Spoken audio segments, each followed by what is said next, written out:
Hauwa, Liman and Saifura Ahmed Khorsa were aid workers in Nigeria who were recently executed by the Boko Haram Islamist militants. They had been abducted in March this year along with another aid worker in Nigeria's northeastern town of Rann.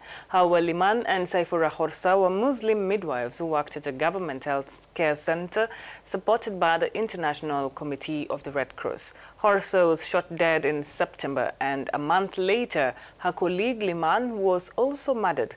The militants had given the Nigerian government an ultimatum to meet their demands, though it's not very clear what their demands were. But according to the group, the government ignored them. Well, in addition to that, in September, CICR received a video of the execution of Saifura Khorsa, one of the 3 hostages of the ISWAP, a Boko Haram faction supported by the Islamic State. In this clip, the ISWAP threatened to kill the other 2 hostages if their demands were not met, as well as Ali Sharibu, a 15-year-old school girl kidnapped by Boko Haram with more than 100 of her classmates in February. The disappearance of Hauwa Liman provoked demonstrations in several cities of the country. Hauwa Liman's father, Mohammed Liman, spoke in an interview. We need you to listen to this, and we'll be back shortly. I feel very bad about it.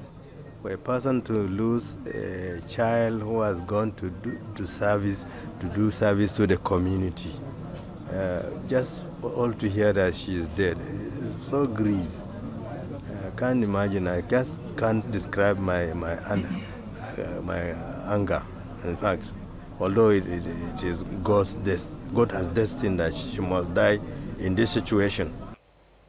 Well, it's indeed a sad situation there. But with all that's happening, there's obviously a climate of fear in the country with just 4 months to go before elections are held. But Reuben Abati, a political analyst in Nigeria, joins us now to better understand this situation. Reuben Abati, thank you very much for accepting our invitation. So what do you make of these new killings that have raised fears in Nigeria? Does it mean that the fight against Boko Haram is far from over? Well, clearly, I mean, the fight against terror is far from over, and this is not just a Nigerian problem, it's a global problem. I mean, in other parts of the world, we can see the effect of terror. But what we can assess is the amount of effort that each region or each individual country brings to bear in terms of seeing how this can be tackled. In Nigeria, it's an emotional problem because this particular administration, the Buhari administration, came to power with the promise that they having a former military general as their presidential candidate, that they will be able to deal with the problem. But what we have seen, that even in spite of government saying that the Boko Haram had been technically defeated, we continue to have these issues. And this particular issue relating to volunteer humanitarian workers under the umbrella of the Red Cross, the independent Red Cross, is particularly sad. There have been reports not just of persons being abducted, there's also, women being raped at the IDPCs. It seems to me that the response by the Nigerian government is inadequate. The president has called the mother of the lady who was killed, 24-year-old, a nurse, to be a wake-up call for the Nigerian government to do a lot more, to try to ensure the security of lives and property and the welfare of the Nigerian people.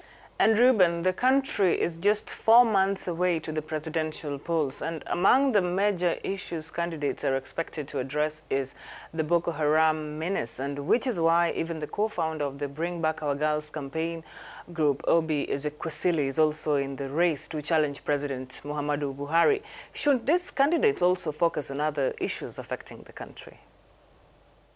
Well, I can tell you confidently that, yes, it is true that you have the co-convener of the Bring Back Our Girls group, Obi Ezekwesili, in the race.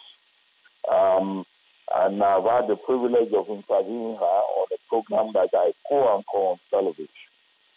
She's not the only woman who is on that list of over 31 candidates at the last count.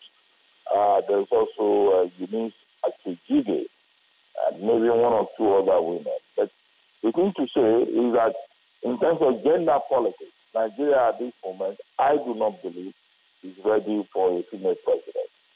So gender equality, gender participation is not really on the issue or on the card in the lead up to the 2019 elections in Nigeria. In spite of that, what we're likely to have is a two-horse race between the ruling All Progressives Congress and the major opposition party, the People's Democratic Party. A lot of issues will come in: ethnicity, religion, the performance of the incumbent administration, and or its popularity. And at the end of the day, the Nigerian people are likely going to make a choice between keeping the APC in power or replacing it with the People's Democratic Party that lost power in 2015.